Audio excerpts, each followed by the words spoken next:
Ito ay kwento tungkol sa isang flight attendant ng isang American airline na naglakbay sa 20 bansa sa loob ng 15 taon, naniniwalang ang Amerika ang number 1 sa mundo. Siya ay napaluhod sa sahig ng pasilyo ng isang ospital sa Maynila, Pilipinas.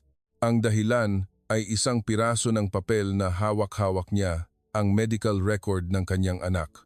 Ang puso ng kanyang 8 taong gulang na anak ay unti-unting humihinto. Ang sagot mula sa pinakamahusay na ospital sa Amerika ay malupit.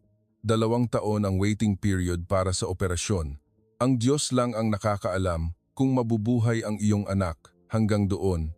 Siya, na naniniwala sa loob ng 15 taon na wala nang mas mahusay na lugar sa mundo kaysa sa Amerika, ay nakita ang kanyang paniniwala na binaligtad ng isang simpleng pahayag mula sa isang Filipino doctor. 3 araw. Maaari nating gawin ang operasyon pagkatapos ng 3 araw, 2 taon at 3 araw. 730 araw laban sa 72 oras. Ang pagkakaiba sa mga numerong ito ang nagpabago sa kapalaran ng isang bata. Nang makumpirma niya na ang gastos sa operasyon ay mas mababa pa sa ika-10 ng presyo sa Amerika, bumuhos ang luha mula sa kanyang mga mata, ang luha ng 15 taong pagmamataas. Ang flight attendant na tumitingin sa mundo mula sa himpapawid, naniniwalang alam niya ang lahat. Bakit niya hinubad ang uniforme ng American Airline? Nasaan na ngayon ang kanyang anak, tumatakbo at masaya? Ngayon ihahayag namin ang buong record ng 72 oras na iyon. Samahan kami hanggang sa dulo. Ang pag-subscribe at like ay malaking tulong sa paggawa ng aming video. Kumusta? Ako si Maria Marisa Ramos. Ako ay 35 taong gulang ngayong taon. Ako ay ipinanganak at lumaki sa New York, Amerika. Sa loob ng 15 taon, nagtrabaho ako bilang isang flight attendant para sa isang American airline. Naglakbay ako sa mahigit 50 bansa. Nasaksihan ko ang mga skyscraper ng New York, ang gintong disyerto ng Gobi at ang mga neon sign ng Tokyo. Gayunpaman, sa tuwing lumalapag ang eroplano sa New York, iisa lang ang naiisip ko, ang Amerika pa rin ang pinakamahusay. Mayabang ba ako? Hindi. Naniniwala akong iyon ang hindi matatawarang katotohanan. Ang Amerika ang pinakamalaking ekonomiya sa mundo. Ang sistema ng kalusugan nito ay world class at ang antas ng edukasyon ay wala nang tatalo. Ang malinis na hangin sa lupain ng kalayaan, ang cutting-edge na teknolohiya, isang lugar ng mga pangarap kung saan nagtitipon ang mga tao mula sa buong mundo. Inisip kong nanalo ako sa lottery ng buhay dahil ipinanganak ako sa bansang ito. Naniniwala akong namana ng aking anak na si Mia ang swerteng iyon. Si Mia ay 8 taong gulang, isang tipikal na batang Amerikano, may buhok na kulay ginto at asul na mga mata. Ako ay isang single mother. Naghiwalay kami ng ama ni Mia noong 2 taong gulang pa lang siya. Ang dahilan ng diborsyo ay hindi mahalaga. Ang mahalaga ay ako lang ang nagpalaki kay Mia mula noon. Hindi ito naging madali. Ang schedule ng isang flight attendant ay irregular. Maagang flight, gabing flight, at pakikipaglaban sa jet lag. Malaki ang tulong ng aking ina. Maraming beses na nasa himpapawid ako habang nag-aaral si Mia sa New York. Gayunpaman, ginawa ko ang aking makakaya. Nais kong ibigay kay Mia ang pinakamahusay. Pinag-aral ko siya sa isang international school sa New York. Ang tuition fee ay 40,000 bawat taon o humigit kumulang 2.2 milyong piso. Mahal, ngunit nagawa kong bayaran ito.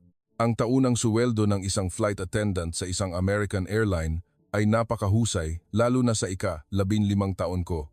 Si Mia ay masayahin, sikat sa klase, at may mahusay na grado. Mahusay siya sa math.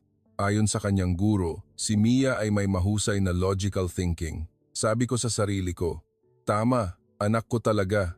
Ngunit nagsimulang may kakaiba noong nakaraang tagsibol. Madalas mapagod si Mia. Pag-uwi niya mula sa paaralan, agad siyang hihiga sa sofa at matutulog. Sa simula, inakala kong growth spurt lang iyon. Bata pa ako, matulog din ako ng madalas. Ngunit unti-unting lumala ang sitwasyon. Hinihingal siya kahit na tumakbo lang ng kaunti sa oras ng naging maputla ang kanyang mukha at minsan ay nagiging asul ang kanyang labi. Tumawag ang guro niya. Marisa, nahimatay si Mia sa playground ngayon. Baka kailangan niyang magpa-ospital. Nasa kalagitnaan ako ng isang flight, pabalik sa New York mula sa London.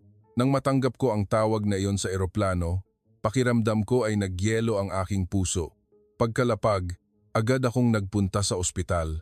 Inabot ng 1 linggo bago lumabas ang resulta ng pagsusuri. Ang sistema ng kalusugan ng Amerika ay tumpak, ngunit ang mga pamamaraan ay masusing-masusi. Halos hindi ako natulog sa loob ng 1 linggo. Kinansela ko ang lahat ng aking flight. Sabi ni Mia, "Okay lang ako, Mommy, wala to." Ngunit nag-alala ako. Siguro iyon ang instinct ng isang ina. Ang pediatrician ng New York University Hospital ay si Dr. Yamada. Itinuro ni Dr. Yamada ang monitor at dahan-dahang nagpaliwanag. Si Mia ay may variant ng Tetralogy of Fallot, isa sa mga congenital heart diseases. Karaniwan, ang Tetralogy of Fallot ay natutuklasan pagkapanganak, ngunit dahil banayad ang mga sintomas ni Mia, hindi ito natuklasan noon. Hindi ako pamilyar sa mga terminong medikal, kaya tinanong ko, "Malubha ba iyon?" Tumahimik si Dr. Yamada. Ang kanyang katahimikan ang sagot, "Kailangan ng operasyon, isang heart repair surgery." Mataas ang success rate, higit sa 95%. Gumaan ang pakiramdam ko. 95% ay halos sigurado, hindi ba? Ngunit ang sumunod niyang sinabi ang bumagsak sa akin. Gayunpaman, ang waiting list para sa pediatric heart surgery sa aming ospital ay napakahaba. Dahil hindi emergency ang kaso ni Mia, kailangan siyang pumasok sa general waiting list. Ang kasalukuyang inaasahang waiting period ay mga 2 hanggang 24 na buwan.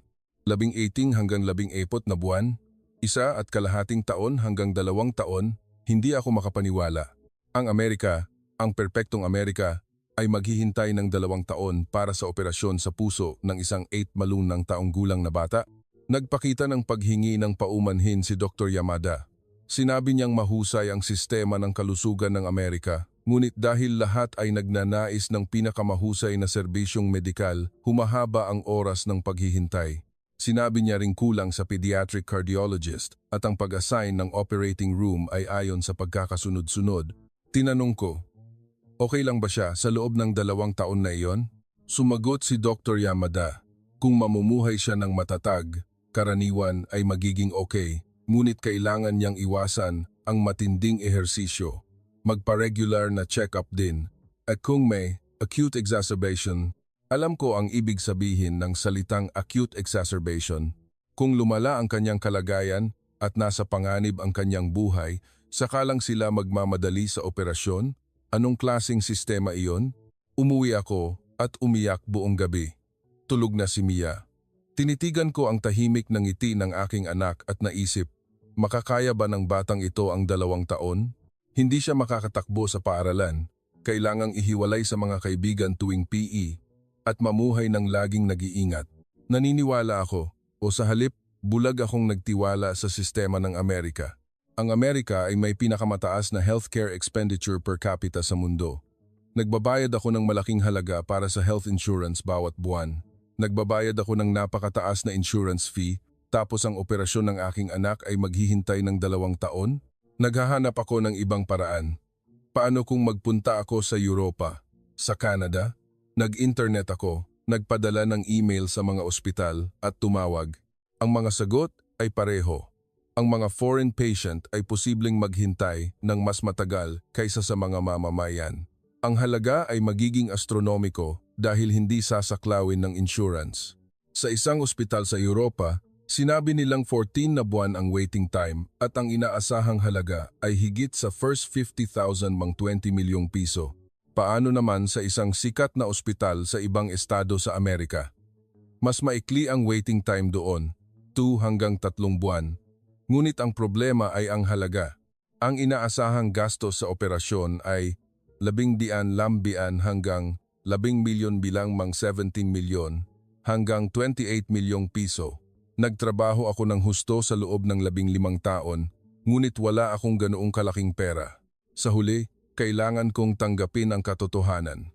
Kailangan kaming maghintay ng 2 taon sa Amerika. Hindi ko sinabi kay Mia ang detalye. Sinabi ko lang na mahina ng kaunti ang kanyang puso at kailangan niyang uminom ng gamot. Kailangan niyang magpahinga ng kaunti sa oras ng recess. Tumango si Mia. "Mommy, Gagaling ako agad, di ba? Sumagot ako. Oo naman. Siyempre, si Mommy ang bahala sa lahat. Nagsinungaling ako. Wala akong magawa. Naglakbay ako sa 50 bansa, ngunit hindi ako nakahanap ng paraan para ayusin ang puso ng aking anak. Ang Amerika, na akala ko ay nakakagaling, ay hindi nakatulong sa aking anak. Lumipas ang ilang buwan. Binawasan ko ang schedule ng aking flight. Nais kong mas marami akong oras sa tabi ni Mia. Nang ipaliwanag ko ang sitwasyon sa kumpanya, naunawaan nila. Sa halip, nabawasan ang aking suweldo, ngunit wala akong pakialam. Unti-unting nakasanayan ni Mia ang sitwasyon. Nakasanayan na niyang umupo sa bench at manood sa mga kaibigan niya na naglalaro sa oras ng recess. Umiinom siya ng tama ng gamot na inireseta ng doktor. Ngunit alam ko, minsan umiiyak si Mia. Bakit ako lang ang hindi makatakbo? Isang araw, may dumating na announcement mula sa paaralan. Ang international school sa New York at ang isang international school sa Maynila, Pilipinas ay nagkaroon ng sister school partnership. Magkakaroon ng 2 linggong exchange program sa Pilipinas sa summer vacation. Hinihiling na mag-apply ang mga interesado. Sa simula, hindi ako interesado. Pilipinas? Sa totoo lang, wala akong masyadong alam tungkol sa Pilipinas. Alam ko lang na mayaman sa kultura at mga sikat na tourist spot. Madalas kaming dumaan sa Naya sa aking mga flight, ngunit hindi pa ako nakapasok sa bansa. Layover lang iyon. Ngunit nakita ni Mia ang announcement at lumiwanag ang kanyang mga mata. Mommy, gusto kong pumunta sa Pilipinas. Bakit? Tanong ko. Sumagot si Mia. Ang classmate ko, si Ina, na galing sa Pilipinas, nagsabi na masarap daw ang pagkain doon. At saka, libre daw ang school lunch sa mga paaralan sa Pilipinas. Napangiti ako. Libre ang school lunch? Hindi ako sigurado, anak. Nagpumilit si Mia. Mommy, gusto ko talagang pumunta. Kahit hindi ako makatakbo sa PA, gusto ko lang pumunta sa Pilipinas at kumain ng masasarap na pagkain. Nag-alala ako. Okay lang ba kay Mia ang international travel sa kondisyon niya? Nagtanong ako kay Dr. Yamada. Sinabi ng doktor na walang problema sa flight mismo. Ngunit kailangan niyang iwasan ang matitinding aktibidad at uminom ng tama ng gamot. At just in case, kailangan kong mag-imbestiga muna sa mga local hospital. Nagpasya ako dahil gusto ito ni Mia at sa totoo lang gusto ko ring magbago ng kapaligiran. Araw-araw, nag-aalala lang ako tungkol sa puso ni Mia at naging malungkutin ako. Tumawag ako sa paaralan at sinabi nilang maaari ring sumama ang mga magulang dahil flight attendant ako at mayaman sa experience sa international travel, nakatulong iyon. Kaya, nag-book kami ni Mia ng flight papuntang Maynila. Hindi ko alam noon na ang flight na iyon ay tuluyang magpapabago sa aming buhay. Sa loob ng eroplano papuntang Enea, tumingin ako sa labas ng bintana. Ang araw ay lumulubog sa ulap.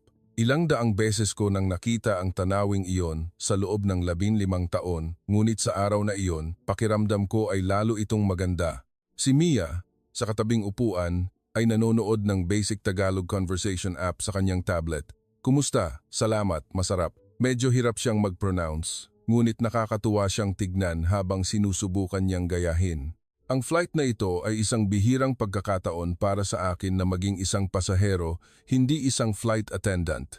Karaniwan, nakatayo ako sa aisla at naghahatid ng inumin sa mga pasahero, nagche-check ng seatbelt at nag-iinspeksyon ng cabin tuwing take-off at landing. Ngunit ngayon, nakaupo ako at tumatanggap ng in-flight meal. Kakaiba ang pakiramdam, parang nagpapahinga ako sa impapawid sa unang pagkakataon. Sa loob ng 15 taon, tinanong ni Mia, Mami, gaano katagal pa tayo sa Pilipinas? Mga 9 na oras, anak. Aalis tayo sa gabi at darating tayo bukas ng umaga. Tumango si Mia at bumalik sa kanyang tablet. Tinitigan ko siya at naisip ko, sana maging magandang alaala ang biyaheng ito para sa kanya. Dahil magiging mahirap para sa kanya ang maghintay ng 2 taon para sa operasyon, gusto kong maging masaya siya kahit sa 2 linggong ito. Inihanda ang in-flight meal, manok o pasta. Pinili ko ang manok at pasta ang pinili ni Mia. Kumain ng isang subo si Mia at umirap. Hindi masarap masyado. Tumango ako. Ganyan talaga ang in-flight meal. Sa sandaling iyon, may dumaan sa katabing aisle. Isang lalaking mukhang nasa 60s, mukhang Filipino, nakasuit at may nakasabit na ID na parang hospital badge sa kanyang leeg. Wala sa loob akong tumingin sa kanya at binasa ang nakasulat sa ID. Nakasulat sa Ingles, Makati Medical Center, Pediatric Cardiothoracic Surgery. Tumalon ang puso ko. Pediatric Cardiothoracic Surgery? Hindi ko sinasadyang titigan ng lalaki. Napansin niya ang aking tingin at tumingin siya sa akin. Nagtama ang aming mga mata. Nagmadali akong yumuko. Naisip kong nakakahiya ang ginawa ko. Ngunit ang lalaki ang unang nagsalita.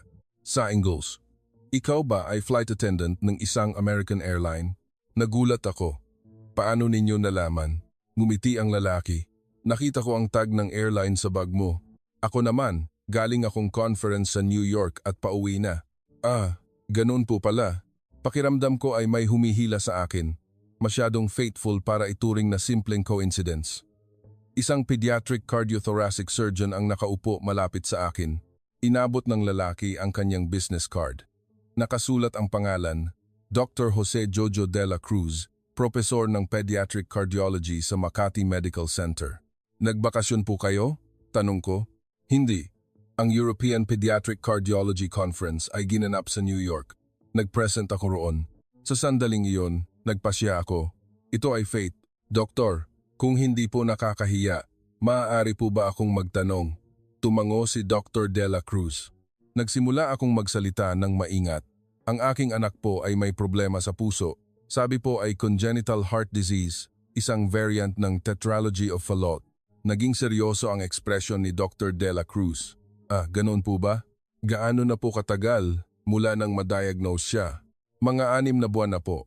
Na-diagnose siya sa New York University Hospital. May schedule na po ba para sa operasyon? Bumuntong hininga ako. Iyon po ang matagal. Sabi po ay kailangan naming maghintay ng 18 hanggang 24 na buwan. Nanlaki ang mata ni Dr. De La Cruz.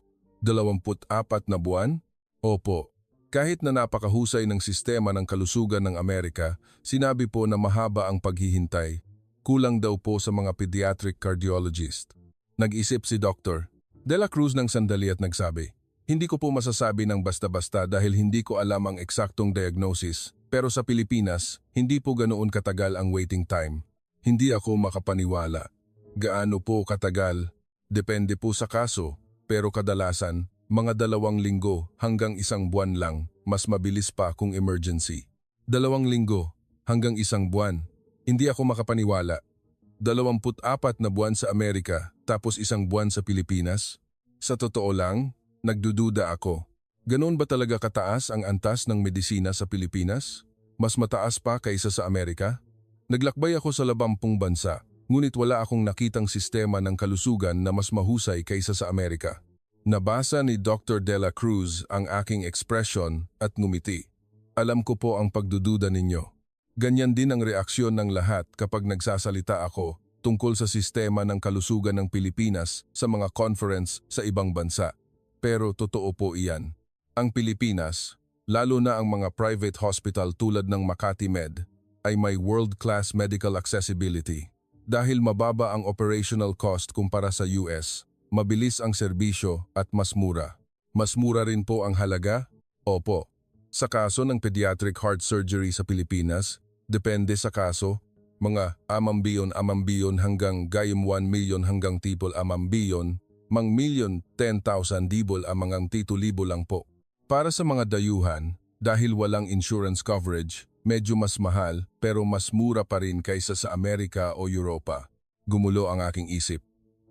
Ang inaasahang halaga sa Amerika ay 150,000 mang 8.4 milyong piso. Tapos sa Pilipinas ay 1,500,000 lang? Nga, lambing 30,000. Pero bakit po napakamura sa Pilipinas? Hindi po ba mababa ang antas ng medisina? Tumawa si Dr. De La Cruz. Hindi po, ang antas ng medisina ay world class. Marami kaming mga Filipino doctor na nag-aral sa US at nagbalik. Ang dahilan kung bakit mura ay dahil sa operational cost at lower labor cost. Ang Pilipinas ay sentro ng medical tourism sa Asya. Kaya, mas mura ito kaysa sa mga ospital sa Amerika na for-profit. Naramdaman kong nag-iiba ang paniniwala ko sa loob ng 15 taon. Naniniwala akong ang Amerika ang pinakamahusay at ang sistema ng kalusugan ng Amerika ang world class, ngunit mas mahusay pala ang Pilipinas. Maingat na sinabi ni Dr. De La Cruz, hindi po ako maaaring magrekomenda ng basta-basta. Hindi ko po nakita mismo ang kalagayan ng pasyente. Ngunit kung pupunta po kayo sa Pilipinas, bakit hindi po kayo magpakonsulta? Kahit hindi sa aming ospital, maraming mahuhusay na Pediatric Heart Center sa Maynila, St. Luke's, PGH lahat ay world-class ang antas. Tumango ako. Salamat po. Pag-iisipan ko po. Sa totoo lang, hindi ko iyon masyadong sineryoso noon. Inakala ko lang na ang doktor ay nagmamayabang lang tungkol sa sarili niyang bansa. Lahat ng tao ay nagsasabi na ang kanilang bansa ang no. 1. Tulad ng paniniwala ko na ang Amerika ang pinakamahusay, ang eroplano ay lumapag sa Naya. Alas 9 ng umaga, ang Hulyo sa Pilipinas ay humid at mainit. Ibang-iba sa malamig na tag-init ng Amerika. Naghihintay ang school bus sa airport. Sumakay ang mga estudyante at magulang ng international school sa New York. Tumingin si Mia sa labas ng bintana, nagtataka. Mga karatula sa Tagalog, matataas na kondominium, malalawak na kalsada ibang-iba sa Amerika. Habang papasok sa sentro ng Maynila, unti-unti akong nagulat. Ito ay mas malinis at mas moderno kaysa sa inakala ko. Sa totoo lang, inakala ko na ang Pilipinas ay medyo underdeveloped na bansa sa Asia. Alam kong may malalaking kumpanya doon, ngunit inakala kong hindi ito maihahambing sa mga developed country tulad ng Amerika o Europa. Ngunit ang Maynila ay iba sa inaasahan ko. Matatayog ang mga high-rise building, malinis ang kalsada, at ang sistema ng public transportation ay tila mas episyente kaysa sa Amerika. May mga escalator at elevator sa lahat ng sulok, libreng wifi, at malinis ang mga restroom. Ang accommodation namin ay isang hotel sa Makati, isang lugar na inireserba ng paaralan. Pagka-check-in at pagpasok sa kwarto, sumigaw si Mia, "Mommy, ang ganda rito!" Malawak at malinis ang kwarto. Sa labas ng bintana, tanaw ang skyline ng Makati. Tumalon si Mia sa kama, gumulong at biglang huminto. "Mami, medyo pagod ako." Nag-alala ako. Inakala kong dahil lang iyon sa mahabang flight, ngunit palagi akong nag-aalala sa kondisyon ni Mia. "Sige, magpahinga ka muna. Wala tayong schedule ngayon." Agad na nakatulog si Mia. Tumingin ako sa labas ng bintana, nag-iisip. Ang mga salita ni Dr. De La Cruz ay paulit-ulit sa isip ko. Sa Pilipinas, maaari nating gawin ang operasyon sa loob ng 2 linggo hanggang 1 buwan. Totoo ba iyon? Kung totoo, bakit mas mahusay ang Pilipinas kaysa sa Amerika? Imposible. Ngunit hindi ko ito binaliwala. Inilagay ko ang business card sa aking wallet, just in case. Hindi ko alam noon na ang business card na iyon ang magiging tulay sa kaligtasan ni Mia. Kinabukasan, nagsimula ang exchange program. Nagpunta kami ni Mia sa Makati Global International School, isang malaking paaralan sa Makati. Pagpasok sa main gate, iba na agad ang first impression. Ang mga paaralan sa Amerika ay kadalasang classic at luma, ngunit ang paaralang ito ay moderno at malinis. Glass-walled exterior, malawak na playground, mga equipment na state-of-the-art. "Mami, ang ganda rito," sabi ni Mia, maliwanag ang mga mata. Ang naggabay sa amin sa paaralan ay si Miss Chloe Santos, isang guro na mukhang nasa kalagitnaan ng 30s at mahusay magsalita ng Ingles. Maligayang pagdating. Sa loob ng 1 araw, mararanasan ninyo ang aming paaralan, panoorin ninyo ang klase at kumain kasama namin ng school lunch. Agad na naalaala ni Mia ang narinig niya kay Na nang marinig niya ang salitang school lunch. Sa umaga, pinanood namin ang klase. Pumasok kami sa grade 3 classroom katulad ng grade level ni Mia. Tiningnan kami ng mga Filipino child ng may pagtataka. Ipinakilala kami ng guro sa Ingles. Ngayon, mayroon tayong friend mula sa Amerika na makakasama natin sa klase. Kumaway ang mga bata. Kumaway din si Mia nang may pag-aalinlangan. Sa totoo lang, ang nilalaman ng klase ay hindi masyadong iba sa Amerika. Nanood kami ng math at English class at magkatulad ang antas. Ngunit may isang bagay na nagulat sa akin, ang attitude ng mga bata. Mataas talaga ang kanilang concentration. Mataas din ang concentration ng mga bata sa Amerika, ngunit mas mataas pa ang mga bata rito. Tila sinusubukan nilang intindihin ang bawat salita ng guro at dumating ang oras ng tanghalian. Nagpunta kami sa cafeteria. Sa totoo lang, wala akong masyadong expectation. Gaano ba kaganda ang school lunch? Ang school lunch sa international school sa Amerika ay maganda na. Gumagamit sila ng organic ingredients, may diabetic options, at may vegetarian choices, pero hindi libre. Nagbabayad kami ng mga talan 5 bawat kain. Pagpasok sa cafeteria, nagulat ako sa laki nito. Malawak na espasyo na may daan-daang upuan at malilinis na mesa. At pagdating sa serving station, napahinto ako. Ito ang school lunch? Sa serving station, may iba't ibang pagkain. Soup at 4,005 uri ng side dish. Adobong baboy, pinakbet, kanin, at fresh juice. Napakaganda ng plating. Parang pagkain sa restaurant. Bulong ni Mia, "Mommy, totoo ba? Yan na pagkain sa school?" "Oo, mukhang ganoon." Pumila kami at kumuha ng pagkain. Hindi kami ang kumuha. Ang mga food server ang naglalagay ng tamang dami. Tinanong din nila kung gaano karaming kanin. "Konting kanin lang? Normal?" Pinili ko ang normal. Napuno ang tray namin. Umupo kami at sinubukan ang pagkain. Nagulat ako sa unang subo. Masarap, talagang masarap. Ang adobo ay malambot, matamis at maalat. Ang pinakbet ay malutong. Sabi ni Mia, "Mommy, mas masarap ito kaysa sa school sa Amerika." Hindi ko mapigilang sumang-ayon. Sa totoo lang, kung lasa lang ang pag-uusapan, mas masarap ito kaysa sa school lunch sa Amerika. At mas nagulat ako sa presyo. Nagtanong ako kay Miss Chloe, "Nagbabayad ba ang mga estudyante para sa school lunch na ito?" Ngumiti si Miss Chloe at sumagot, "Hindi po, free school lunch po yan." Sagot po ng local government ang buong halaga. "Buong halaga po?" "Opo, kanin, ulam, soup lahat po, at may gatas din po araw-araw." Nawalan ako ng salita. Nagbabayad kami ng $22 bawat kain sa Amerika tapos libre sa Pilipinas? At napakasarap at marami pa? Dagdag ni Miss Chloe, ang school lunch po sa Pilipinas ay may nutritionist na nagpaplano ng menu araw-araw at sa school kitchen po mismo niluluto. Hindi po galing sa external vendor, kundi ginagawa po araw-araw gamit ang mga fresh ingredients. Tumingin ako sa paligid. Ang mga Filipino child ay kumakain ng nakasanayan. Expression nila na natural lang ito. Nainggit ako. Sa Amerika, maraming bata ang nagdadala ng lunchbox dahil napakamahal. Pagkatapos maubos ang buong pagkain, sabi ni Mia, "Mommy, gusto kong mag-aral sa school na ito." Tumawa ako. "Ganoon ba? Bakit?" "Kasi masarap ang lunch. At saka mababait lahat." Pagkatapos, ininspeksyon namin ang playground. Naglalaro ang mga bata, nagtatakbuhan. Tiningnan sila ni Mia ng may pananabik. Sumakit ang dibdib ko. Gusto rin ni Mia na tumakbo ng ganoon, ngunit hindi niya magawa dahil sa kanyang puso. Ngunit biglang, namutla si Mia. Nagpawis siya. "Mia, okay ka lang?" Sinabi ni Mia sa mahinang boses. "Mommy, nahihilo ako ng kaunti." Inalalayan ko si Mia at pinaupo sa bench. Sinuri ko ang pulso niya, irregular. Nangyari na rin ito ng ilang beses sa Amerika. Mga sintomas iyon na lumalabas kapag napapagod ang puso. Agad na lumapit si Miss Chloe. "Okay po ba siya? Masakit po ba ang kahit saan?" Ipinaliwanag ko.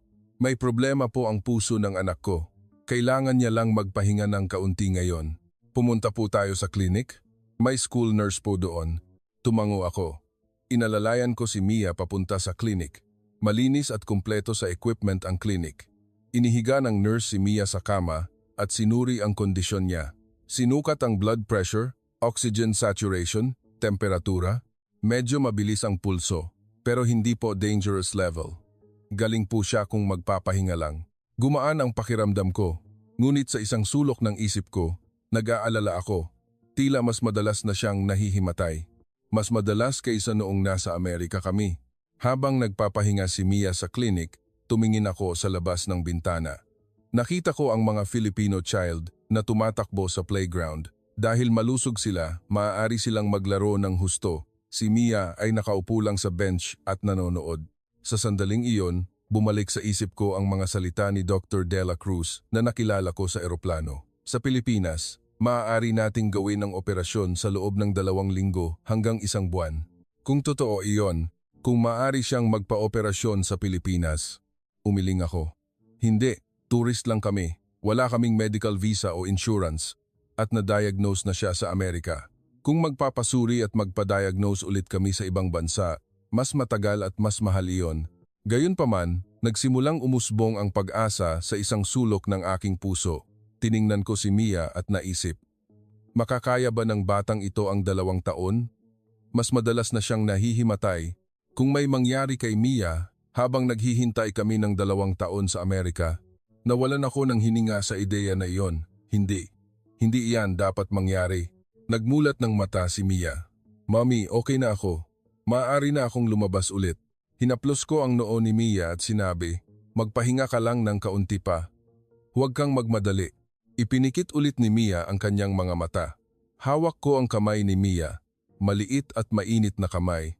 Kailangan kong protektahan ang batang ito. Anuman ang mangyari. Napansin ko ang poster na nakasabit sa dingding ng klinik. Nakasulat sa Tagalog at Ingles. Ang kalusugan, ang pinakadakilang yaman. Kalusugan, ang pinakadakilang yaman. Tama iyan. Akala ko, natural lang na malusog si Mia, ngunit hindi. Ang puso ni Mia ay parang time bomb na maaaring sumabog anumang oras. Nagpasya ako. Una, mag-iimbestiga ako. Magpapakonsulta ako kahit sa ospital lang sa Pilipinas. Baka totoo ngang magagawa ang operasyon sa loob ng 2 linggo? Baka mura talaga ang halaga? Nang gabing iyon, pagbalik namin sa hotel, kinuha ko ang business card mula sa aking wallet. Dr. Jose Jojo De La Cruz, Professor ng Pediatric Cardiology, Makati Medical Center. Nanginginig ang kamay ko. Tatawagan ko ba o hindi? Kung magkokonsulta ako ng seryoso at sinabing hindi, mas madidisappoint ako. Ngunit para kay Mia, kailangan kong subukan. Kinuha ko ang telepono, tumawag ako kay Dr. De La Cruz bandang 7:00 ng gabi. Dinial ko ang numero nang nanginginig ang kamay. Pagkatapos ng 3 ring, narinig ko ang pamilyar na boses. Hello? Maingat akong nagsalita. Dr. De La Cruz, ako po si Marisa Ramos, ang flight attendant na nakilala ninyo sa eroplano. Naaalala ko po.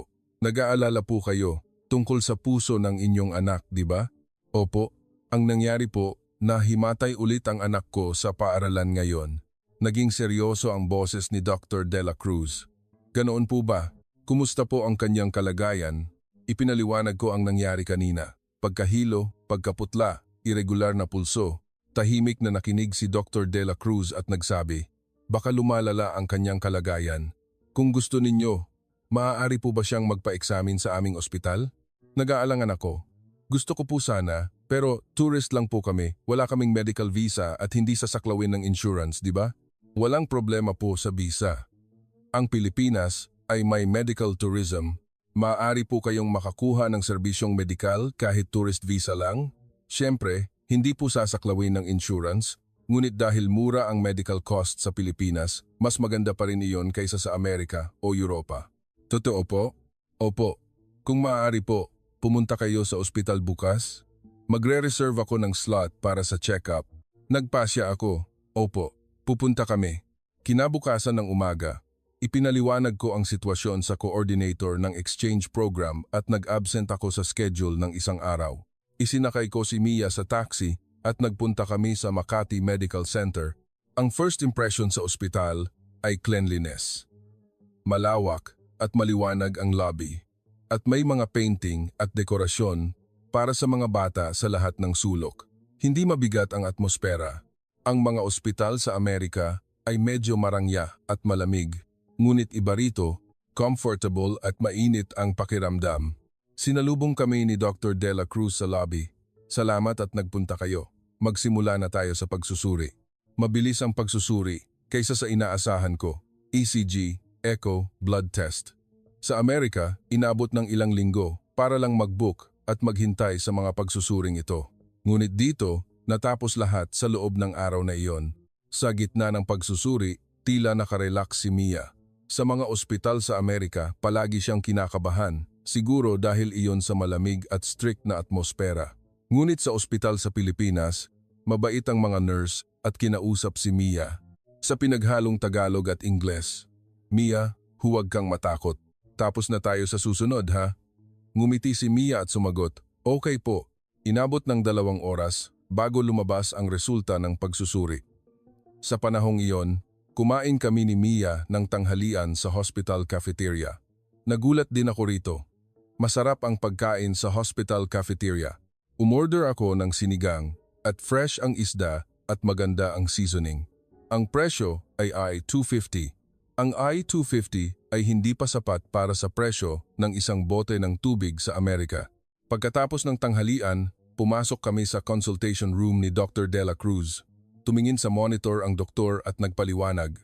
Lumabas na po ang resulta. Tama ang diagnosis sa Amerika. Tetralogy of Fallot variant po. Ngunit, mas lumala po ng kaunti ang kalagayan kaysa sa record mula sa Amerika. Pakiramdam ko ay nagyelo ang aking puso. Lumalala po? Opo. Lumala ang mga sintomas sa loob ng 6 na buwan na ito.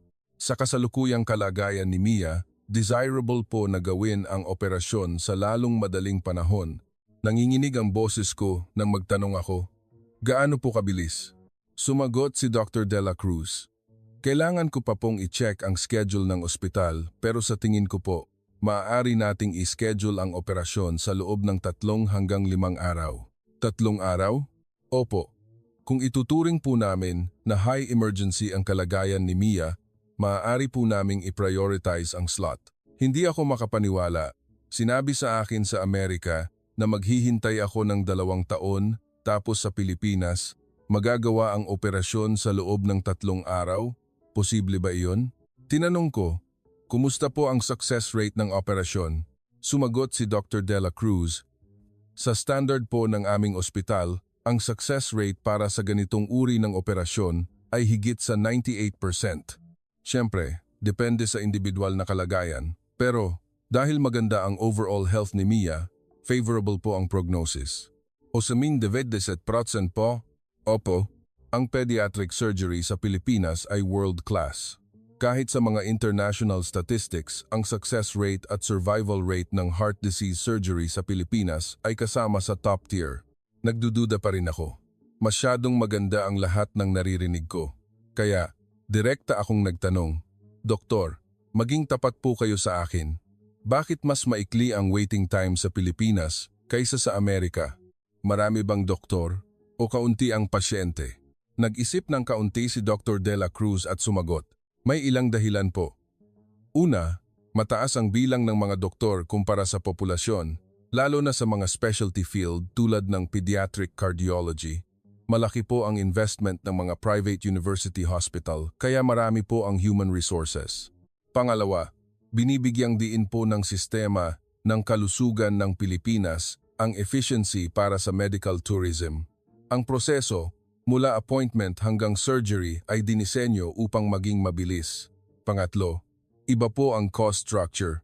Dahil mas mura ang medical cost sa Pilipinas, mas maraming pasyente ang maaaring tanggapin ng ospital.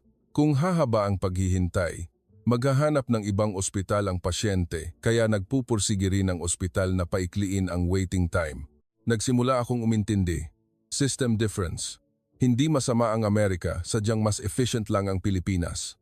At ang pinakamahalagang tanong, magkano po ang halaga? Sumagot si Dr. De La Cruz.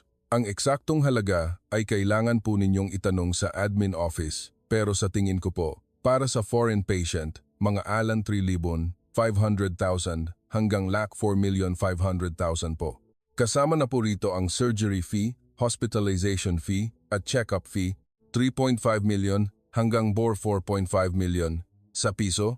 Opo, kinumpara ko. Ang estimate ko sa Amerika ay 150,000 mang 8.4 milyong piso. Tapos sa Pilipinas, 4.5 million lang. At sa ibang estado sa Amerika, sinabi sa akin na 250,000 hanggang 400,000. Tumango si Dr. De La Cruz. Ang Amerika po ang may pinakamahal na medical cost sa mundo. Ang parehong operasyon ay maaaring magkakahalaga ng higit sa 10 beses ng presyo sa Pilipinas. Gumulo ang isip ko. Bakit walang may alam sa katotohanan ito? Bakit sa 15 taon kong paglalakbay sa 15 bansa, wala akong narinig tungkol sa medisina sa Pilipinas? Ngumiti si Dr. Dela Cruz at nagsabi, "Nagsisimula na po itong malaman. Sa loob ng ilang taon, mabilis pong lumago ang medical tourism sa Pilipinas. Maraming pasyente ang dumarating mula sa Middle East, Russia at China at dumarami rin po ang mula sa Europa at Amerika, lalo na po sa cancer treatment, heart surgery at cosmetic surgery. Kailangan kong magdesisyon, babalik ba ako sa Amerika at maghihintay ng 2 taon o magpapa-operasyon ako rito? Malinaw ang pagpipilian. Doktor, gagawin po namin ang operasyon. Pakikiusapan ko po kayo na operahan ang aking anak." Tumango si Dr. Dela Cruz. "Naiintindihan ko po. Magsasagawa po kami ng pre-operative precise examination bukas at magseset po kami ng schedule para sa operasyon." Sa sandaling iyon, bumagsak ang luha ko. Ang sandali na hinintay ko sa loob ng 6 na buwan nang may pag-asa ay natapos sa ganitong paraan. Sa Pilipinas, sa isang hindi inaasahang lugar, hinawakan ni Mia ang kamay ko. "Mommy, bakit ka umiiyak?" Ngumiti ako at sumagot, "Kasi masaya ako, Mia.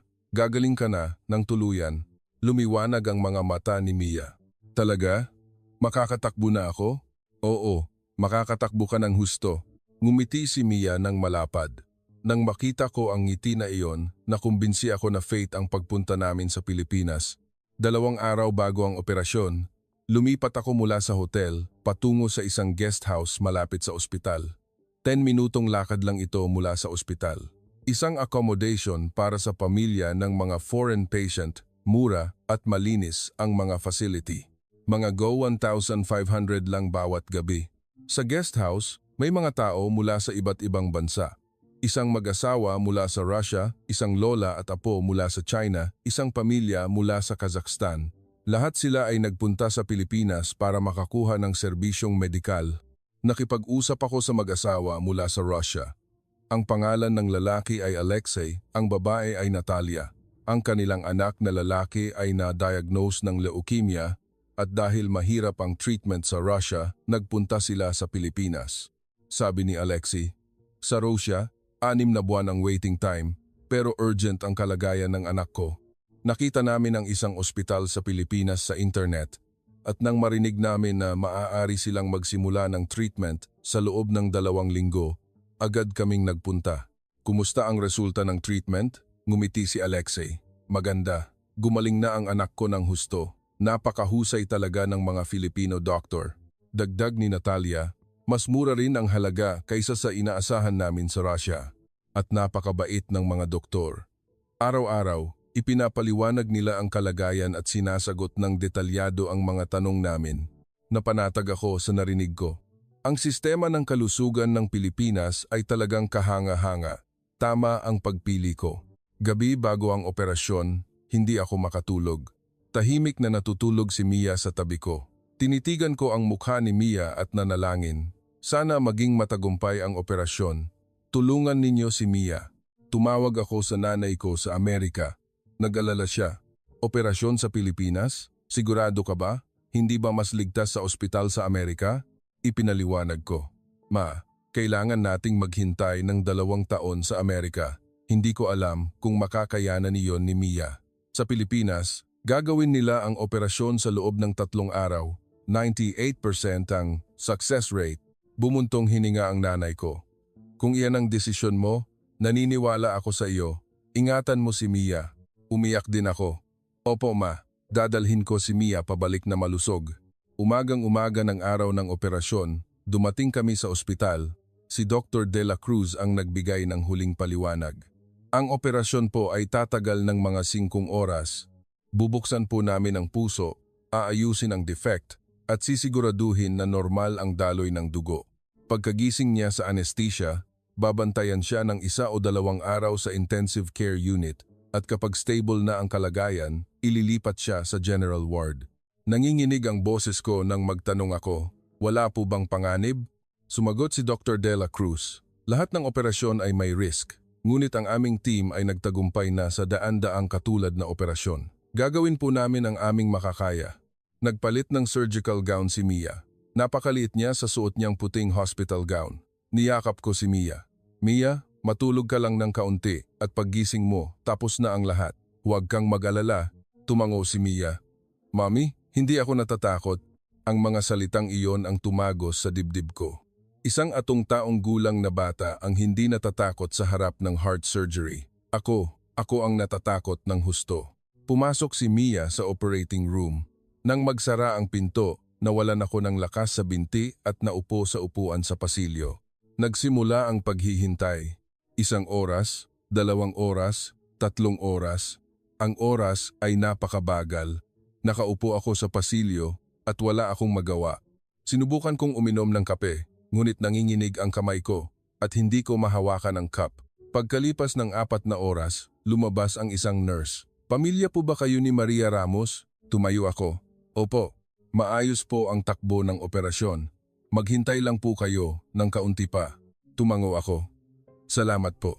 At pagkalipas ng 5 oras, lumabas si Dr. De La Cruz mula sa operating room. Inalis niya ang kanyang mask at naglakad patungo sa akin. Matagumpay ang operasyon. Sa isang salita na iyon, bumagsak ako. Nawalan ako ng lakas sa binti at napaupo sa sahig. Bumuhos ang luha, hindi ko mapigilan. Tahimik na nagsalita si Dr. De La Cruz. Matagumpay po naming naayos ang defect sa puso.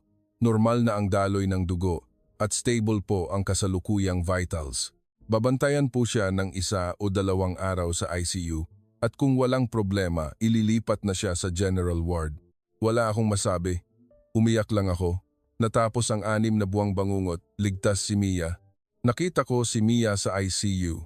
Maraming tubes na nakakabit sa kanyang maliit na katawan, ngunit humihinga siya. Gumagalaw ang kanyang puso.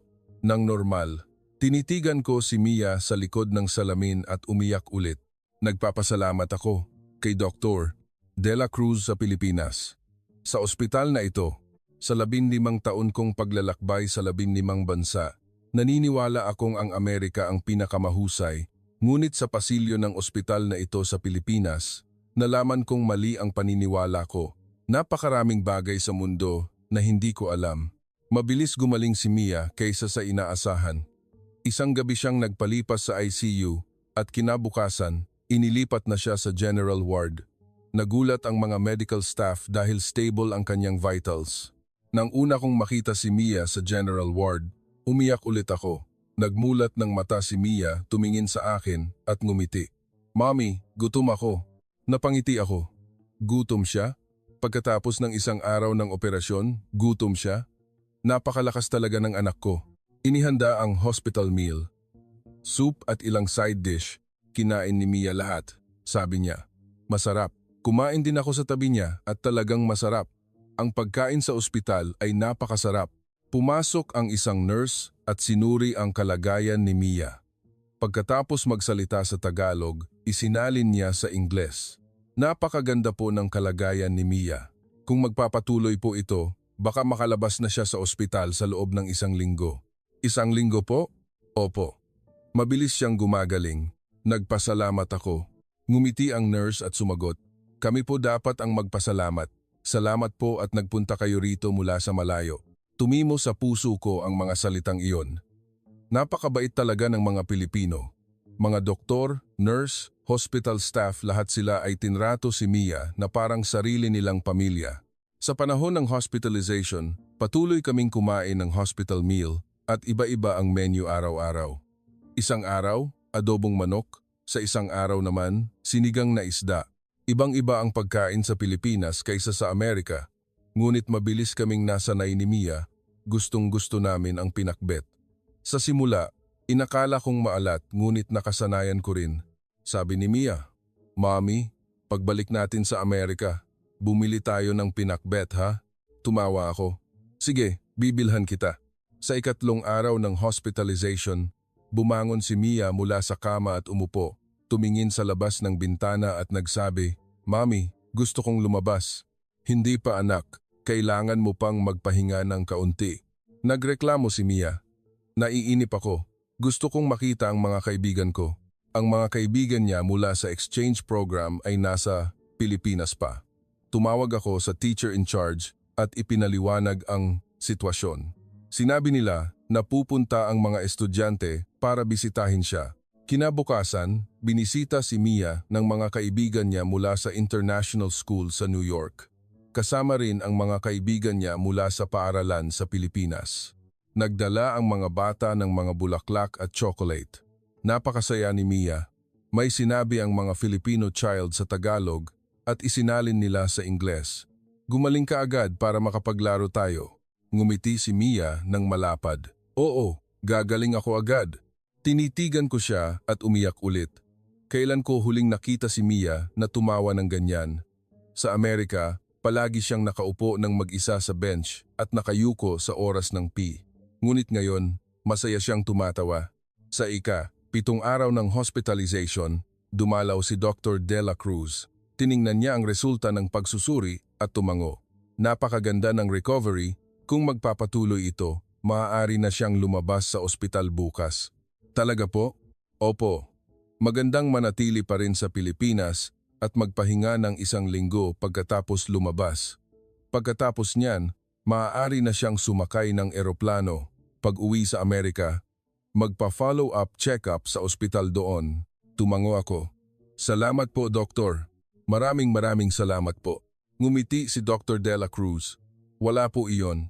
Masaya po kami na makita si Mia na gumagaling ng ganito. Sa araw ng paglabas, nagbayad ako sa admin office para sa huling settlement ng halaga.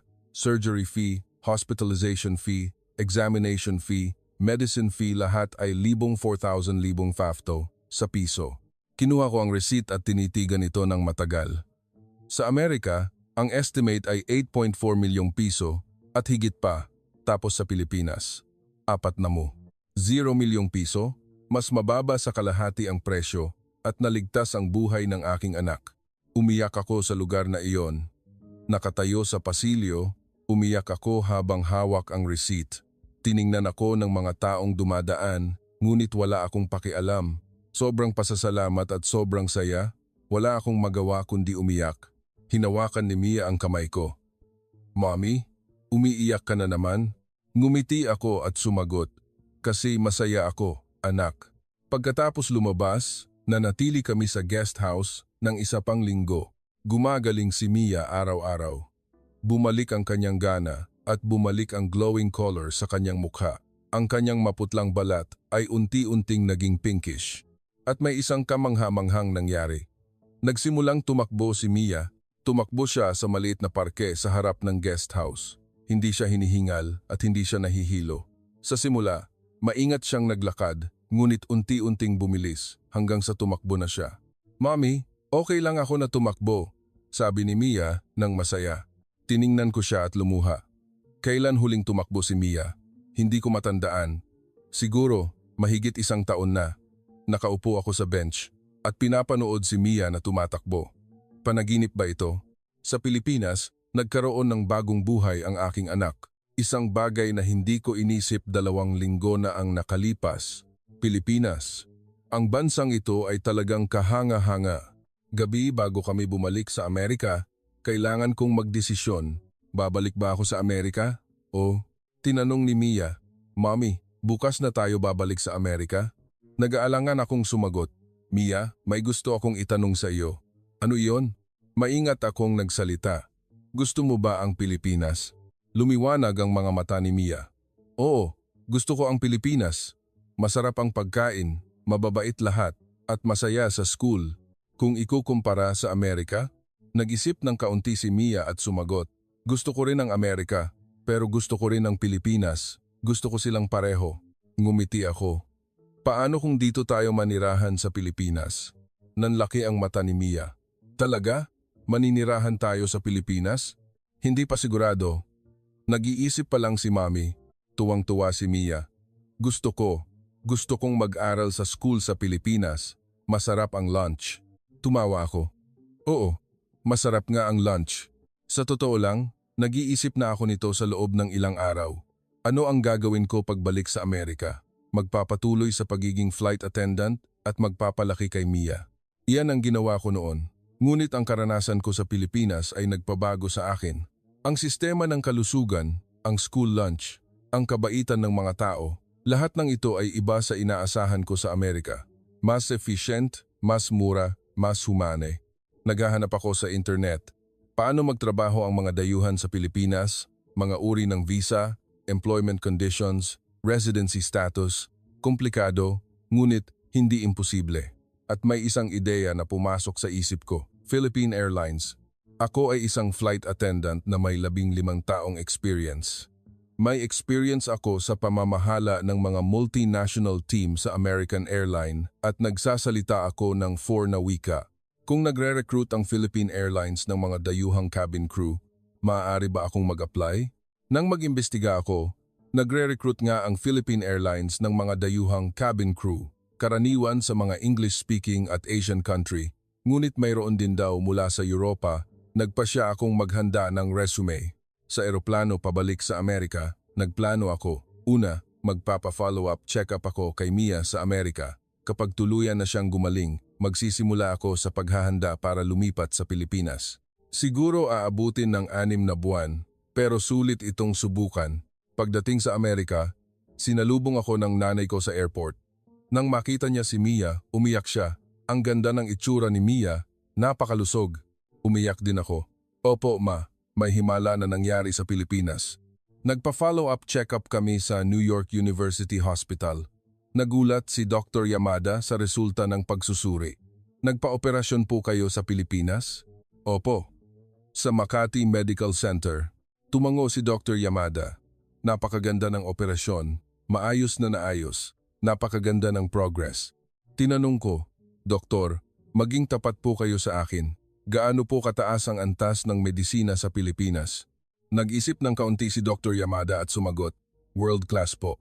Lalo na sa heart surgery, cancer treatment, at transplant surgery, pantay o mas mataas pa kaysa sa Amerika o Europa. Kilalang fact po sa medical community ang mabilis na pag-unlad ng Pilipinas sa medical field. Bakit hindi ko alam? Bakit hindi niya sinabi sa akin ang pagpipilian ng Pilipinas habang sinasabi niyang maghihintay kami ng 2 taon? Nagpakita ng kaunting paghingi ng paumanhin si Dr. Yamada. Mahirap po para sa amin na magrekomenda ng ospital sa ibang bansa. May mga legal issue at liability po. Maliban kung mag-iimbestiga mismo ang pasyente, naunawaan ko, system limitation. Ngunit dahil sa limitasyon na iyon, muntik nang maghintay si Mia ng 2 taon. Kung hindi ko lang aksidenteng nakilala si Dr. De La Cruz, nagdesisyon ako. Pupunta ako sa Pilipinas. Magbibigay ako ng mas magandang kapaligiran para kay Mia. Sa sumunod na 6 na buwan, naghanda ako. Nagpadala ako ng resume sa Philippine Airlines at nagkaroon ako ng online interview. Dahil sa magandang background ko, nakapasa ako. Ang final interview ay gagawin sa Maynila. Nagpunta ako ulit sa Pilipinas. Sa pagkakataong ito, para sa interview, maganda ang atmosfera sa headquarters ng Philippine Airlines. Nagpakita ng interes ang mga interviewer sa aking background at language skills. Naalala ko ang huling tanong, bakit po kayo aalis sa American Airline at pupunta sa Philippine Airlines? Sumagot ako ng tapat. Ang aking anak po ay nagkaroon ng bagong buhay sa Pilipinas. Ang mga doktor sa Pilipinas ang nagligtas sa aking anak. Gusto kong manirahan sa bansang iyon, isang lugar kung saan maaaring lumaki nang malusog ang aking anak. Lumambot ang ekspresyon ng mga interviewer. Pagkatapos ng 1 linggo, natanggap ko ang acceptance letter. Bumalik ako sa Amerika at inayos ang aming bahay. Sinabi ko sa nanay ko, Ma, lilipat ako sa Pilipinas. Nagulat ang nanay ko. Sa Pilipinas? Sigurado ka ba? Opo. Natanggap ako sa Philippine Airlines at mag-aaral si Mia sa International School sa Pilipinas. Tumahimik ng sandali ang nanay ko at nagsabi, kung saan ka masaya, susuportahan kita. Masaya ba si Mia? Sumigaw si Mia mula sa likod. Lola, pupunta ako sa Pilipinas. Masarap ang lunch doon. Tumawa ang nanay ko. Ganoon ba? Masarap talaga ang lunch? Opo. Libre, pero masarap. Tumango ang nanay ko. Sige, mag-ingat ka. Mag-video call tayo palagi ha. Sa araw na dumating kami sa Naiya, maliwanag ang langit. Napakaganda ng autumn sa Pilipinas. Isang tahimik at mainit na ganda, iba sa nature ng Amerika. Umupa kami ni Mia ng isang maliit na apartment sa Quezon City, Maynila. Nakakuha ako ng housing assistance mula sa Philippine Airlines kaya mababa ang cost. Nag-aral si Mia sa international school malapit sa amin.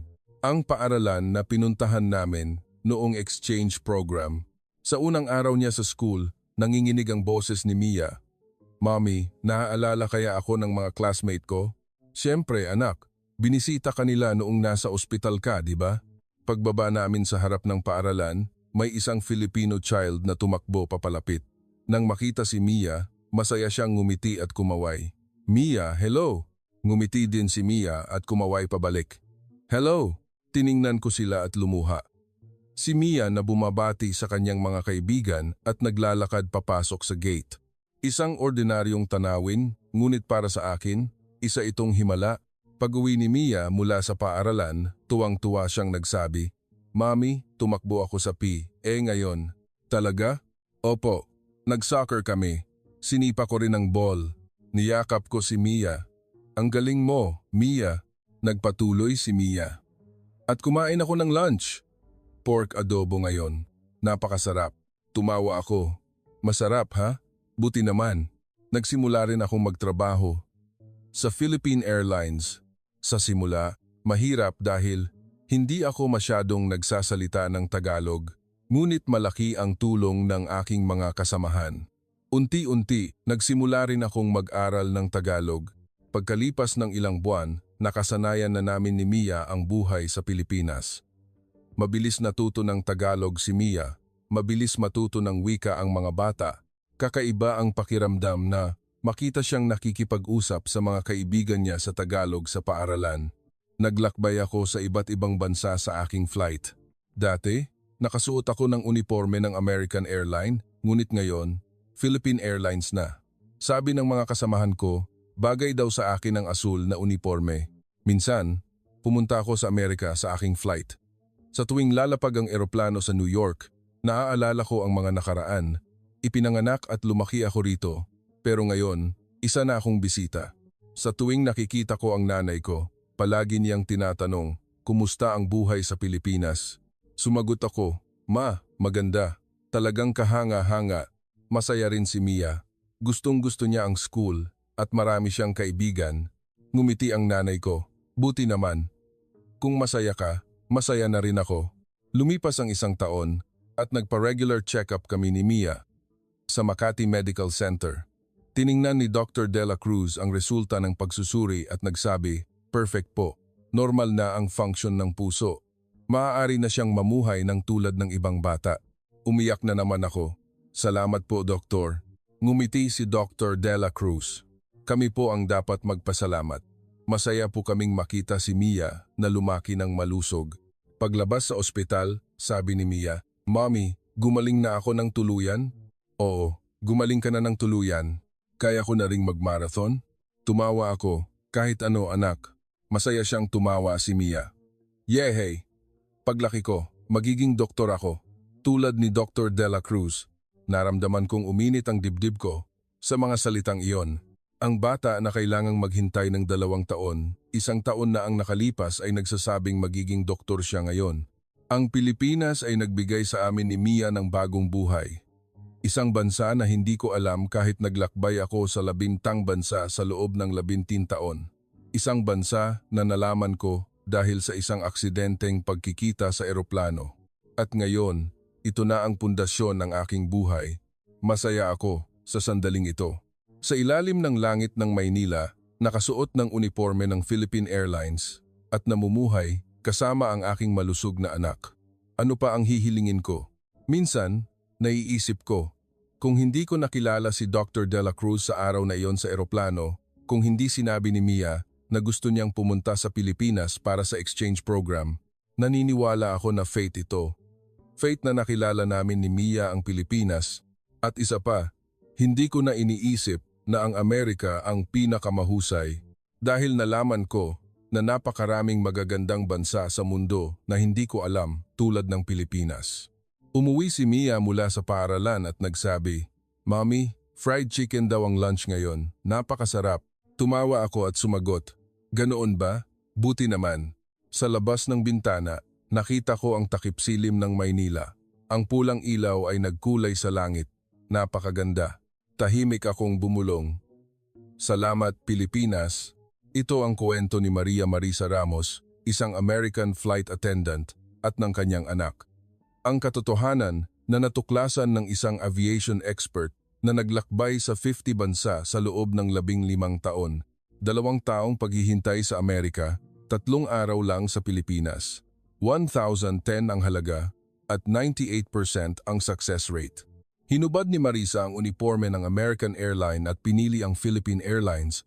Ang kanyang anak na si Mia ay tumatakbo kasama ang kanyang mga kaibigan sa international school sa Maynila. Araw-araw siyang tumatawa dahil masarap ang school lunch sa Pilipinas. Ang kwentong ito ay hindi lamang tungkol sa kahusayan ng sistema ng kalusugan ng Pilipinas. Nais naming ipakita sa inyo na napakaraming bagay sa mundo na hindi natin alam na ang ating inaakala na natural ay baka hindi pala natural. Ayon sa mga international statistics, ang Pilipinas ay kasama sa top tier sa mga tuntunin ng medical accessibility, surgery success rate at cost effectiveness. Bawat taon, daan-daang libong foreign patient ang bumibisita sa Pilipinas. Dumarami ang mga taong tulad ni Marisa na aksidenteng nakakatuklas sa Pilipinas at marami sa kanila ang pumipili na manatili sa Pilipinas. Kung nakatulong ang video na ito, paki-subscribe at paki-like. Ang inyong interes ay nagbibigay sa amin ng lakas para gumawa ng mas mahusay na content. Magkikita tayo sa susunod na kwento. Maraming salamat. Ang mundo na tiningnan mula sa himpapawid. May isang babae na naglakbay sa 10 bansa sa loob ng 15 taon at naramdaman na parang nawala na ang lahat. Ang mahalagang bagay na natagpuan niya ay hindi sa mga skyscraper ng New York o sa disyerto ng Gobi. Iyon ay sa tahimik na pasilyo ng isang ospital sa Pilipinas, kung saan hawak niya ang maliit na kamay ng kanyang anak at nanginginig sa takot. Ang ating pinaniniwala ang common sense at ang salitang pinakamahusay ay minsan nagpapaliit sa ating vision. Ang receipt na hawak-hawak ni Marisa ay hindi lang tungkol sa pagkakaiba sa halaga.